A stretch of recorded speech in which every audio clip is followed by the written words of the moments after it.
တရားဒီလောကနောက်ဆုံးနေတဲ့ဆုံးမတော်တဲ့ကပရောဖြစ်ပေါ်လာတော့သူ့ရဲ့ဝိညာဉ်ကိုယ်ခံတဲ့ပြင်းရတော့လာခြင်းပဲဖြစ်ပါတယ်။အဲဒီချိန်မှာကိုယ်ခံမလို့စားတော့ဝိညာဉ်လေးကတော့မိဘဖြစ်နေဆိုတာမယုံကြည်နိုင်သေးပါဘူး။ဒီချင်းတဲ့နေရာလေးတခုမှကိုမိရဲ့ကိုယ်ခံတာကိုပြင်ပကနေပြန်ကြည့်နေရတဲ့အခါကြောင့်ရုံမှုစိတ်လုံးစားမှုမျိုးချမ်းနေမှုတွေတပည့်တွေဝင်ရောက်လာပါတယ်။အဲဒီတနာစရာဝိညာဉ်လေးကငါမသိသေးဘူးငါပြောင်းလို့ရသေးမလားဆိုတဲ့စိတ်နဲ့ကိုယ်ခံတာကိုပြန်လေ့လာပါတယ်။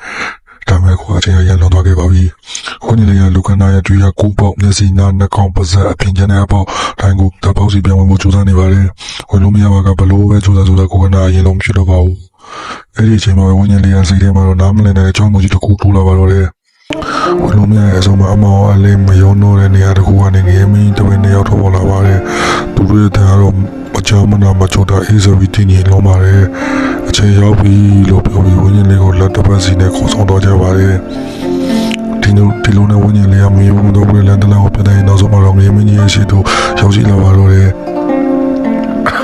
ငရေမင်းကြီးရဲ့မိုးတိမ်ချာကနေတော့ပေါ်လာလို့ကြောက်စရာကောင်းပေမဲ့တရားမဲ့တော့ဝပြင်းတဲ့ဝိညာဉ်လေးကိုမေးမြန်းပါတယ်။တင်လောကကောင်မှုဘလို့ပြုတ်ခဲ့တယ်လဲဆုံးမှုဘလို့ပြုတ်ခဲ့တယ်လဲ